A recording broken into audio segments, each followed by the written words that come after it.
Radio Mystery Theater presents... Come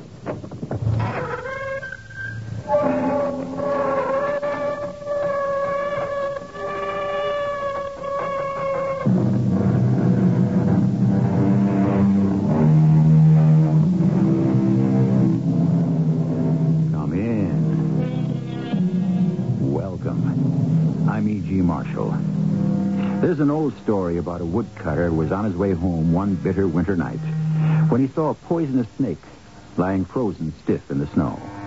His first impulse was to pass it by, but then he said, "This, too, is one of God's creatures. How..." So he took it home and warmed it by the fire. And when the snake came back to life, it bit and killed his 2 children.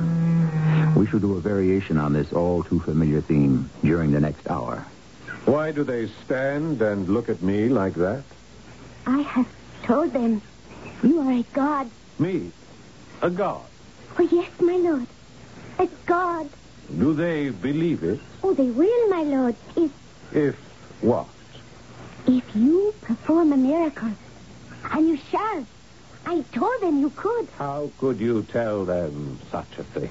Because, my lord, I believe you are a god. Aren't you?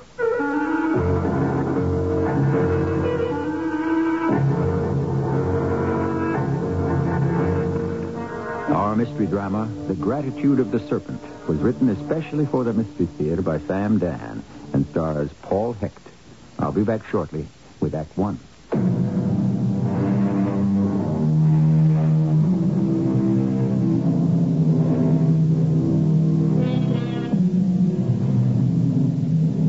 We call them the Aztecs, but they referred to themselves and were known as the Tenochcas. Their capital, which is now Mexico City, was called Tenochtitlan. They were fierce, intelligent, skilled in the arts of war and crafts of peace. And yet their well-trained veteran army of hundreds of thousands of soldiers was no match for a handful of Spanish adventurers who swept away their mighty empire in almost the blink of an eye. Why was their downfall so sudden, so devastating, so complete?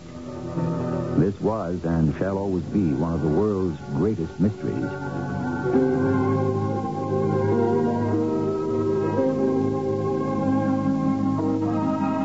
When I was born, I was called Balinai, or simply a woman of the Malin tribe. My father was a chief. But even this could not save me from the overlords, the Tenochcas, who ruled all of Mexico with a blood-soaked iron hand. One night, my father woke me from sleep. Quiet, child.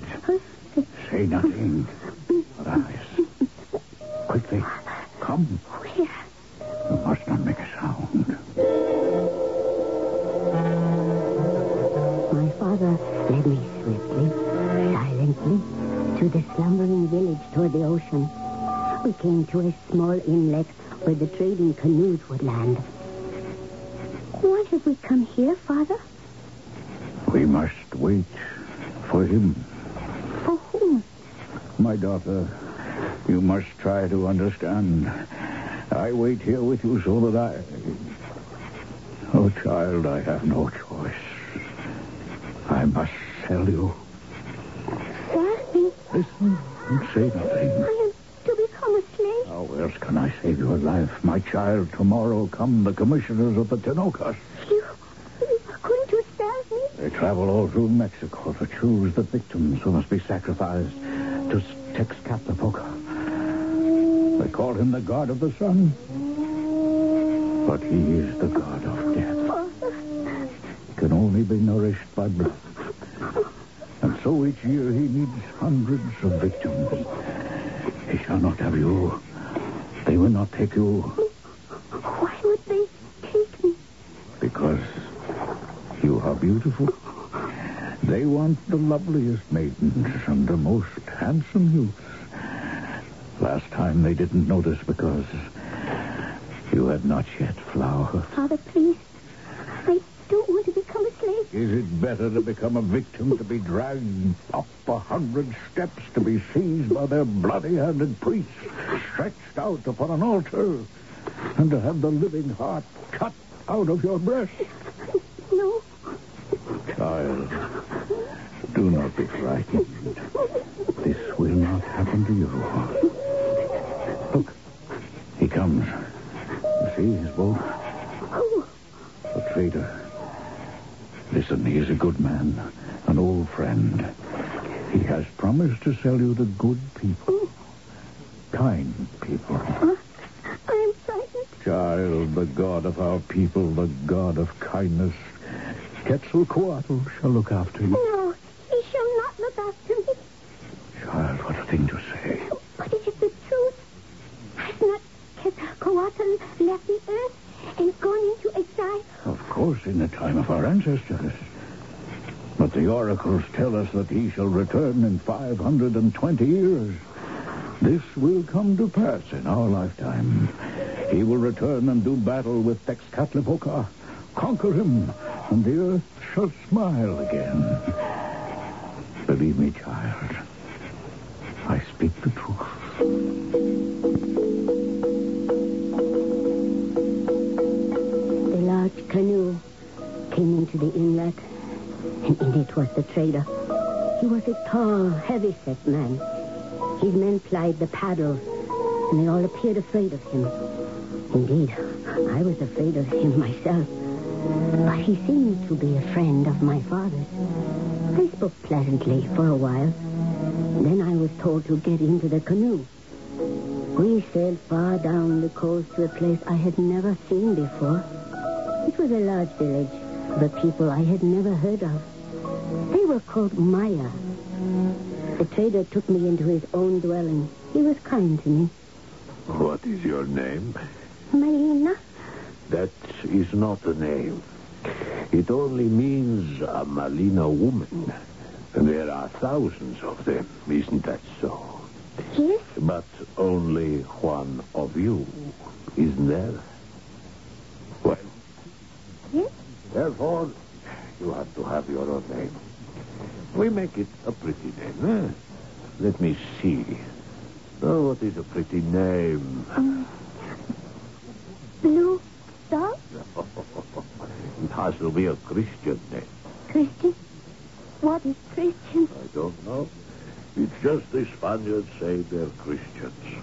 Who are the Spaniards? I don't know that either.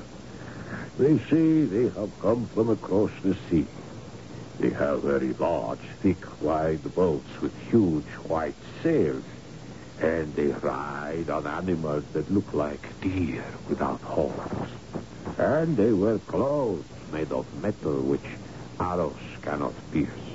And they have long tubes which belch forth flame and smoke and which kill. I shouldn't wonder. Are they perhaps gods? Yeah, that could very well be. It is my plan to sell you to their leader. But first, we must give you a Spanish name. Instead of Malina, we shall call you Marina. Marina. Oh, yes. It pleases me. Marina. And now, we shall learn to speak Spanish.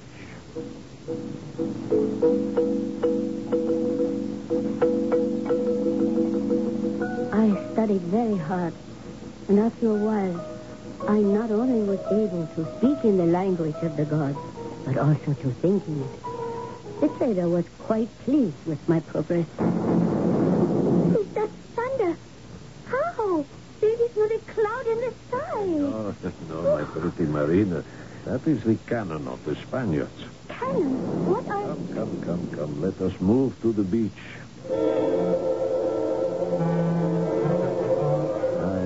You see out in the water. What is that? A boat. Such a boat. Such a boat as I told you about, with the huge white sails. The leader of the Spaniards has already bought you. He comes to take you with him. Am I to go to heaven with him? You will probably go with him to Tenochtitlan, where he will talk to the Tenoch King, Montezuma. You see, a smaller boat, Leave the side of the larger one to come ashore.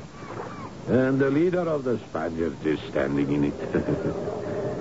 Your new master. My master? He is named Hernando Cortez.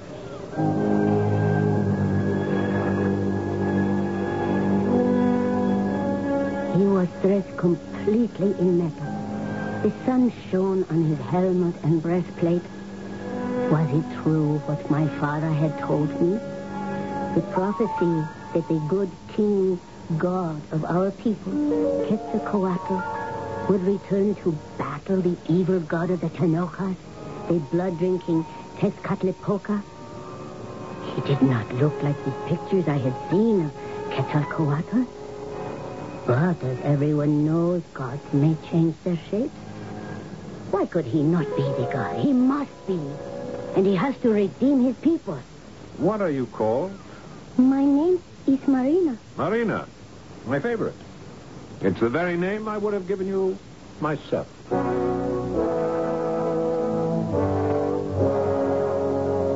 We went on board his great ship. It was truly a place of wonder. And I was the most fortunate of women. In many ways, the gods are like men. They must eat and drink like men, make love like men. There are times when they unburden their hearts to a woman. It seems there was another god. His name was Velasquez. Who is Velasquez, Lord? Well, little one, it depends on whom you ask. King Charles would call him Governor General of Hispaniola and Cuba. He calls himself Overlord of the entire New World. And what does my lord call him? A cowardly dog. Ambitious for power, glory, and riches. Who has neither the courage nor the capacity to gain these things for himself. And is jealous of the better men he sends to do his bidding. I'll get the better of him yet. Shall my lord make war on him? You're a girl after my own heart. Of course I'm making war on him, even now. But why? The land of the Chinookas is bursting with gold and silver. He's afraid I shall take too much of it for myself. Gold and silver? Is that what you want? It's what all of us want. This is why King Charles has sent us here, to gather it for him. Gold and silver? Is that all? Gold and silver is everything, little one. If there had even been a fleeting doubt, it disappeared completely. Now I knew he was a god. Had he merely been a man, he would have desired the land of the Chinookas for the very things that are important to men. The corn in the fields, the fish in the water, the skins of the animals, the fruits on the trees, without which men cannot live. But gold, silver, did they feed the stomach, warm the body? Do you know where we are now, Marina? Yes, my lord. This is my country. Your country? Oh, yes. That is the inlet where the trader bought me. And I recognize the house in the village. Oh, I never thought I would see this land again. Diego, bring her about. Ready to drop anchor? Pedro, prepare the pinnace. We shall row ashore. These people, your people, are they warlike? Oh, no. That is why they have been conquered by the Tenochas. Pedro, load her with casks to fill with fresh water. Marina, come with me.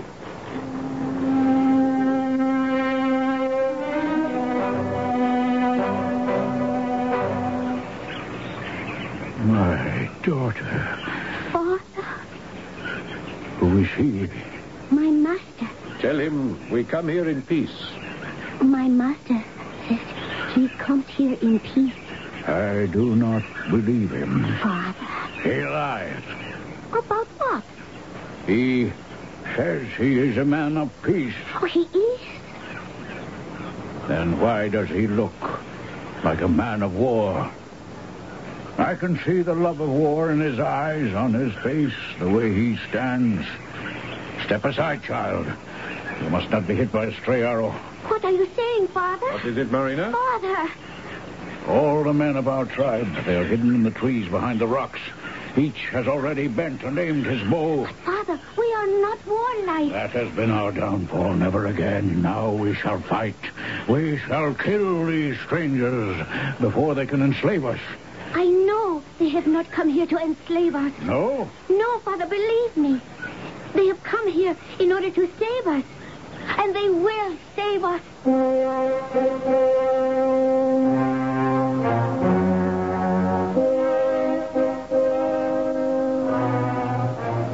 From what we know of history, the conquistadors claimed they came to the New World to save the souls of the poor heathen Indians. Whether they did or not, we must certainly agree that they didn't save their bodies. At any rate, here we have some Indians who don't want to wait to find out. Will the conquest of Mexico end right here? No. It shall continue in just a few moments in Act 2.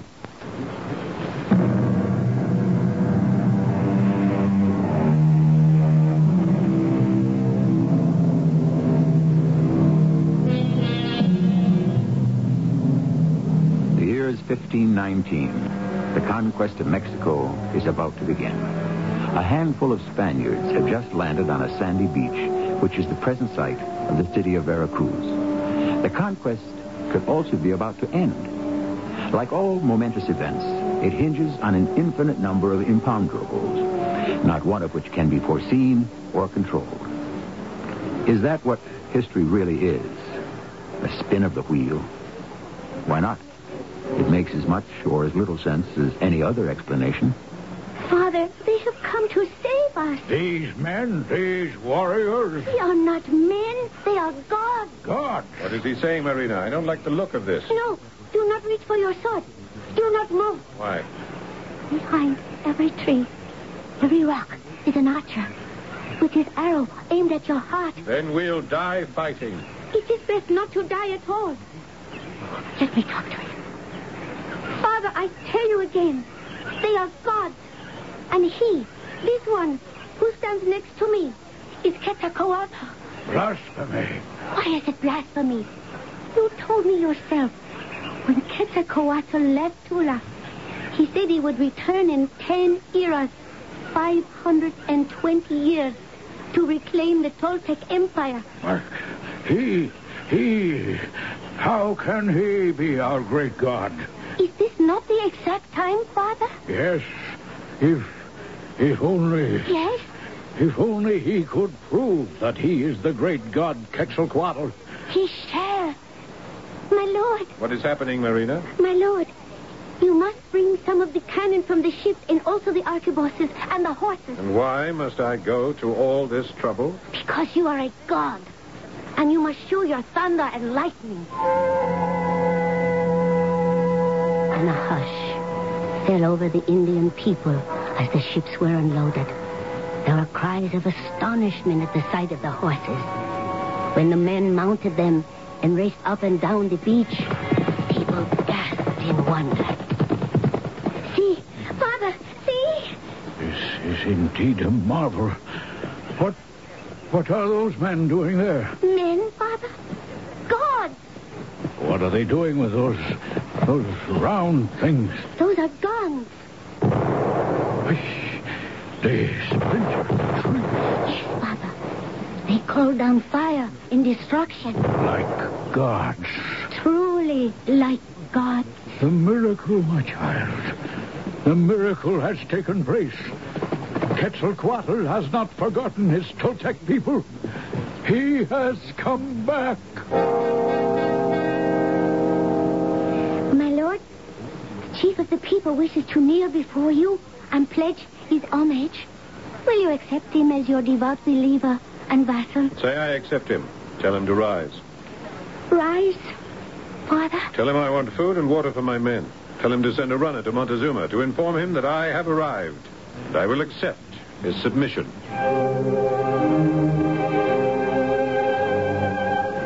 I told these things to my father, and he nodded.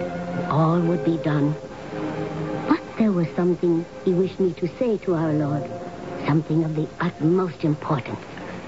Say to him that we, the oppressed people, must overthrow the Tenochas. And with his help, we shall be victorious. Freedom cannot be given by a god. It can only be won with God's help, and we must fight for ours. I will lead an army of our people and march with him, tell him, and beg him to accept.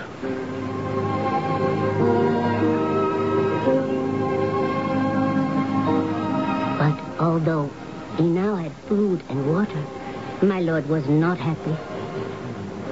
My lord, are you troubled by Velasquez? Velasquez? Little one, you remember. Oh, it's in God's hands. God? But you are God. There are many gods among us, and all of us vie for the favor of the greatest. And who is he? King Charles. And I shall, in the end, win that favor. Yes, my lord. How? I shall load these ships with Tanoka gold and silver to the waterline and send them back to him.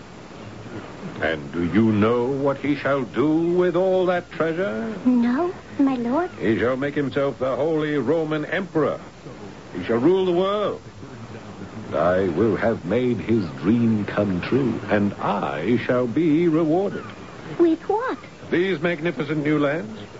I shall be viceroy. All the gold and silver shall flow to him through my hands, and enough shall stick to my fingers. Then why is my lord worth? If we find silver and gold, then King Charles will believe the lies I tell him about Velasquez.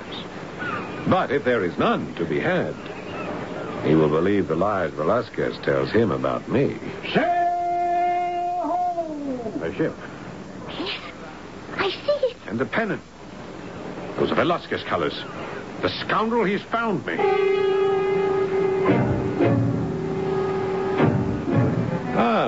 Don Juan Jaramillo. Captain Cortez, I have a warrant for your arrest. Have you? It is signed by His Excellency, the Governor General. Yes, I see. Velasquez always did have a tiny, cramped, crabbed handwriting. It suits him. And what is to happen now, Don Juan? You will sail back on my ship under command of my lieutenant, Orestes Diaz. And I am to remain here in charge of your troops. What are you staring at, Don Juan? I beg your pardon, Captain. I should have said, at whom are you staring? Oh, was I staring? Yes, you were. Her name is Marina. She is my interpreter. Captain, it is so long since I have looked at a beautiful woman. Well, it is always permissible to look. And now for less important matters. Your warrant for my arrest, how do you propose to execute it? Sir, I would assume that you would abide by the orders of your superior. One always listens to one's superior. But at this point, what is superiority? In force, for example, how many ships do you have? 1. I have 11. And how many cannon do you have? 2. I have 12. How many men? 50. I have 500. In all the important aspects of superiority, mine is 10 times greater than yours. I take it, then, that you refuse to obey the warrant. I consider the warrant ill-conceived, impractical, and against the best interests of His Majesty King Charles. I could assemble my men and try to take you by force. That is a possibility. But I'm not sure my men would obey me. That is a probability. And I would be killed. That's a certainty. And so, Captain, if you will permit, I shall tear up the warrant. And I place my men and myself and my ship at your disposal. We are yours to command. We shall join you. He was young. This new god, this Don Juan Jaramillo. And he was handsome. He looked at me the way many men have looked at me. Was he mad? I belonged to his master. He tried to find opportunity to talk with me, but it was never about love. He had too much respect for our master, and he was also afraid. Marina, I must speak with you. Yes, my Lord Juan? Talk to him. He listens to you. Talk to him. About what? There's treason. Some of his officers are supporters of Governor Velasquez. I know. You know? And he knows, too. They have found out I came here to arrest him on Velasquez's orders. They're afraid to follow him now would be to defy Velasquez. That is true. They are trying to get the troops to mutiny. Marina, I am saying this to prove how loyal I am to the Captain General. Why should anyone question your loyalty, Lord Don Juan? Because if Cortez were to be arrested or killed, removed from this place, or removed from this life, then... Then? It's best we don't talk about it. You must go to him, warn him, make him do something.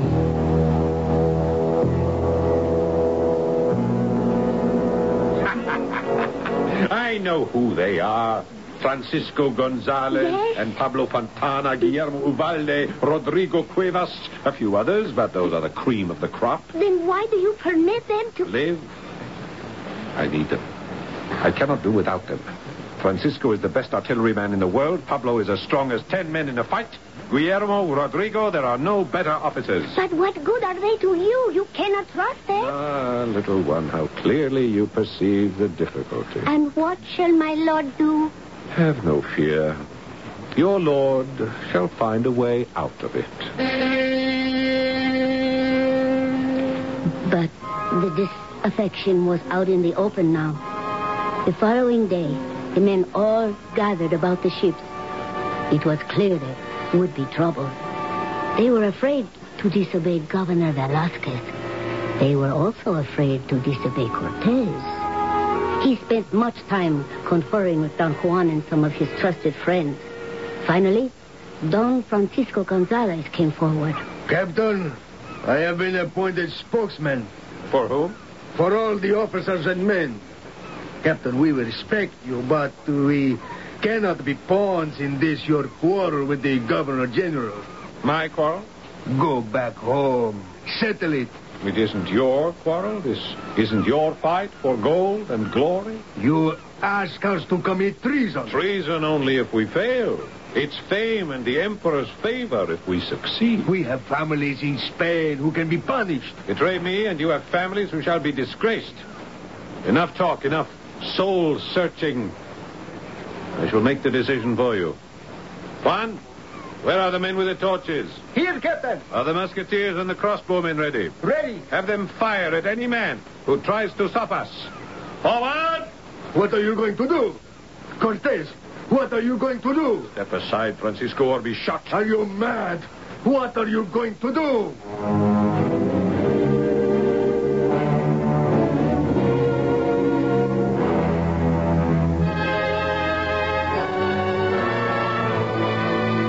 What is he going to do?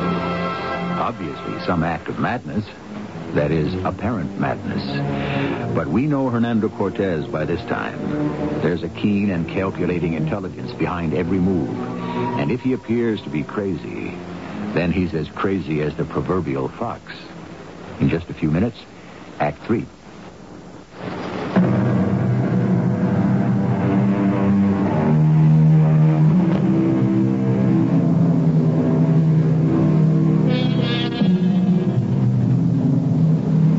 Once again, the conquest of Mexico can come to an abrupt, inglorious end before it even gets off the ground.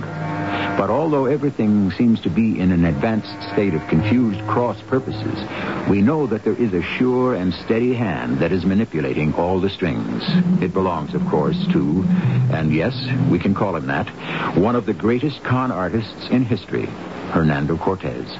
What are you going to do? You mean it isn't obvious, Francisco? We are going to burn the ship. Madness! You men, you heard him. We must stop him. It's too late, Francisco. The first man who raises his hand will be cut down. Juan, have your men move forward. Burn the ships. Suddenly, several dozen torchbearers were climbing aboard the ships. Soon the entire fleet, all 11 vessels, were blazing. And soon the proud little flotilla was nothing more than charred timbers. What have you done? In the name of the Lord, what have you done, Captain? I have made your decision for you. How can we return to Cuba? We have no ships. You cannot return to Cuba. You must go forward to Tenochtitlan and conquer this land. Listen. Listen, all of you. Do you hear? Those are the drums of the Toltecs, the Mayas, Olmecs, and scores of other tribes. Warriors ready to help us conquer the Tenochas, ready to march with us. Do you know why? Because they believe we are gods, living gods. You have no way to go now but forward. You have no choice but to fight. Fight like gods. Conquer like gods. And you shall become rich as kings. Suddenly, the air was filled with wild sounds of acclaim for Cortez. Cortez the Conqueror. Cortez forever. He smiled. He acknowledged their cheers. But he was a wise god. Later that night, he said to me, Let me fail them. Let them believe I have failed them, and they shall be just as eager to hang me. The conquest of the Tenochas proceeded. Here and there, the Tenochas and their allies appeared to fight, to turn us back. Francisco, set the guns here. Yes, Captain. Juan, Captain? take 50 horsemen, ride forward. Engage them briefly and then retreat quickly. Yes, Captain. Marina, say this to your father, the chief. All our Indian allies must be spread out on either side of us. On my command, they are to close in with the enemy. Make him understand that. Yes, Captain. The plan is to have Don Juan lure them back here. When they come into cannon range, we shall destroy hundreds of them. Then your father's people shall close in and dispatch the rest. Don Juan lured the enemy into the trap. And then my father led the warriors into the battle. In the end, there were thousands of dead on the field. But I noticed all the dead were Indians. Not one white man had perished. I looked at my lord in wonder. He could read my thoughts. Yes, child. You have just learned the first law of survival. Arrange to have other men die for you. But how many must die? Who knows? Life is cheap. That's why there's so much of it. Well, life may be cheap. It is very dear to him who has it. Captain, do we move forward? Always, Juan, always forward. Never backward step. Conquistadores, forward to gold and glory.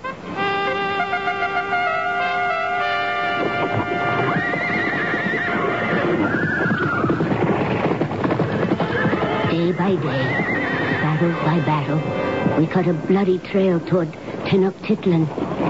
And day by day, the dead piled higher. They were always Indian dead. And then suddenly, all resistance is over. It is now believed that these white men are gods, immortal gods. And so, we come to the great city of Tenochtitlan, the home of Montezuma himself. It is a place of wonder. Hold! Hold! Conquistadores, we have arrived. We are surrounded by gold and silver. I order you to conduct yourselves like gentlemen. Looting will be punished by death. Every man will have his just share. Marina. Lord. Who are these richly dressed men? Oh, they are nobles who come to welcome you to Tenochtitlan. It is beneath my dignity to be greeted by any save Montezuma himself. Tell them if he does not come here at once, I shall call down fire and destruction upon the city. He came. Montezuma, the king of the Tenoch, the terror and the scourge of all Mexico. And yet, all of his splendid plumage and costume, all the bright gold and silver ornamentation, could not conceal the fact that he was a rather quiet-looking, slender man of perhaps 40 years of age. whose mind always seemed to be somewhere else. Speak to him as I have instructed, little one. My lord demands your obedience, King of the Tenokas. Who is your lord to give orders in my city? My lord is the Spaniard Hernando Cortez. He speaks in the name of the Emperor of Spain, Charles V, soon to be lord of this world. My lord is also the god Quetzalcoatl. Blasphemy! He has fulfilled the prophecy. He has returned. He sits before you on his magic animal. Kneel before him. How may I be sure he is indeed the god? Very well. He shall reveal himself in all his awful might. My lord, the king demands proof of your divinity. Proof he wants, proof he shall have. Francisco Gonzalez. Captain. Point one of the cannon at the doorway of that house. Yes, my captain. Blow it open. Gunner, stand by with the match. Aim! Fire! A howl of terror went up from the multitude. People by the thousands fell to the ground in attitudes of fear and worship. My Lord Cortez sat quietly on his horse. Finally, Montezuma rose to one knee and bowed his head. I am now his to command. He will surrender, my Lord Cortez. Good. Let him hand me the scepter. Lord, Yes? Speak up. Is it not enough that he bows? Must you also have the scepter? I must have the scepter. But, my lord, it is too much, too soon. There are those who will be angered, and they will fight. And they will be killed.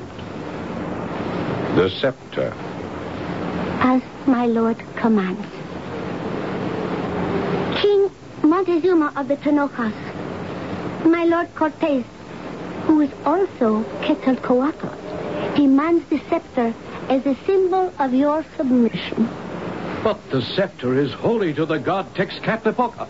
Texcatlipoca is dead. Must I give him the scepter before all the people? Shall he once more call down fire and destruction? Suddenly, the vital spirit, the life force, went out of his body. His eyes lost all color. His entire body trembled. He handed the scepter to my Lord Cortez. At this, a great sigh went up from the people. And in the crowd, I could hear shouts of anger. Suddenly, a Tenoka warrior raised a mace and smashed the skull of a white soldier. The man fell dead to the ground. There was a silence. And then a Tenoka shout. They are the gods! They have been! They die! We'll have to fight. Gonzalez, fire into the crowd. Musketeers, crossbowmen, fire! Don Juan, Pablo, seize him. Seize Montezuma. Hold the dagger to his throat. He shall be a hostage.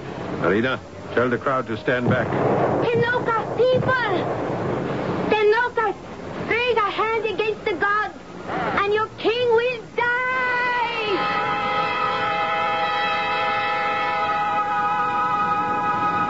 King Montezuma, I have no wish to kill you.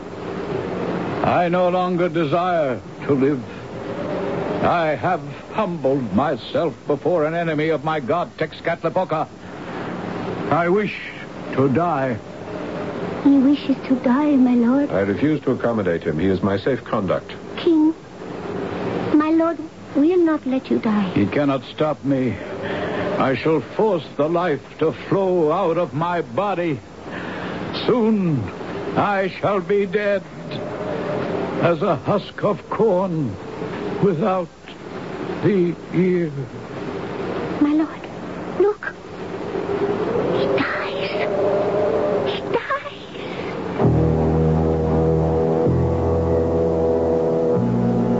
He died. And with him, the empire of the Tenokas.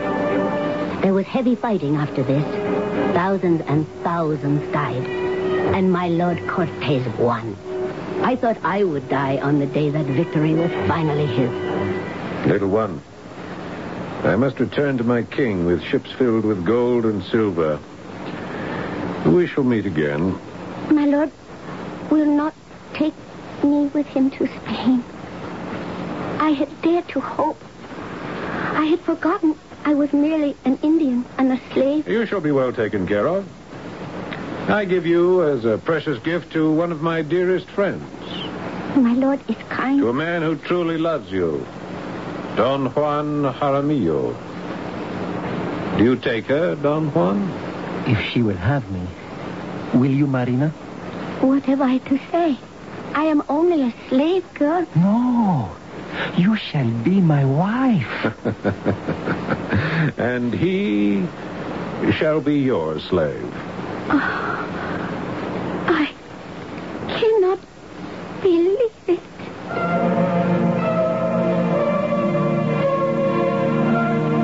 But after a while, I believed it. I came to believe many things.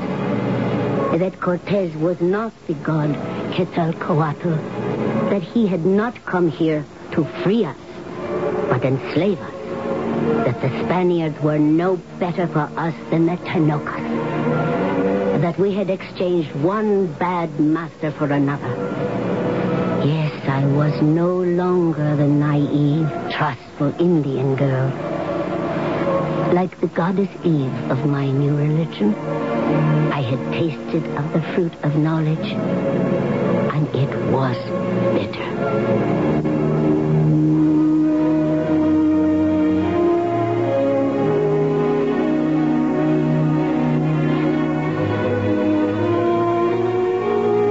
But not as bitter as it might have been. Her husband, Don Juan Jaramillo, became governor of a province, and she held court as his great lady. Things, however, did not go too well for Hernando Cortez. Like most of the conquistadores, he ended badly. He fell out of favor with the king and died in poverty, bitter and frustrated, while lesser men reaped the fruits of his glory. Isn't it ever thus? I shall return shortly. Thursday, the best-selling novel and acclaimed motion picture for television becomes a dynamic new series. Nurse, Emmy Award-winning actress and star of The Waltons, Michael Leonard stars as Nurse Mary Benjamin, picking up the pieces of her life and the career she left 20 years ago. I'm a widow. I have a grown son, and in a few days I will be 40 years old. She has more responsibility than she ever dreamed of and a new role as a single parent. Michael Leonard stars in Nurse, Thursday at 10, 9 Central and Mountain on CBS Television. This is E.G. Marshall with a question. Of all medications for acid indigestion or heartburn relief, which one is right for you? For years, Maalox has been recommended most by doctors. Now, the antacid ingredients in Maalox, plus an extra ingredient, are in Maalox Plus tablets. Smooth, good tasting, and Maalox Plus tablets work fast to relieve acid indigestion or heartburn. But don't just take my word for it. Try Maalox Plus tablets. You'll find you can't do better. Use only as directed. Hello, this is Mary Tyler Moore for the American Diabetes Association. Each day presents us with choices. But if you have diabetes, you have no choice. You must learn how to live with diabetes, or you won't live very well or very long. The American Diabetes Association will teach you or someone you love how to live. We teach diabetes survival. We have the information you need. Call your local American Diabetes Association. We're in your phone book. Winston Churchill, Albert Einstein, Nelson Rockefeller, Bruce Jenner, Thomas Edison, Leonardo da Vinci, all brilliant, talented, creative people who overcame learning disabilities. There are an estimated 10 million children in this country who are learning disabled, and they can be helped. We owe it to them and to ourselves. Send a contribution to FCLD, 99 Park Avenue, New York, New York, 10016. That's 99 Park Avenue, New York, New York, 10016. Danielle Steele, author of The Promise, knows how a woman really feels. Her new bestseller, Palomino, is about a woman who has everything until her husband leaves, and well, Danielle Steele knows that sometimes love demands a terrible choice, and sometimes love has no choice at all. Palomino, filled with all the emotions a woman feels, because Danielle Steele knows. Palomino, a new Del Trade paperback.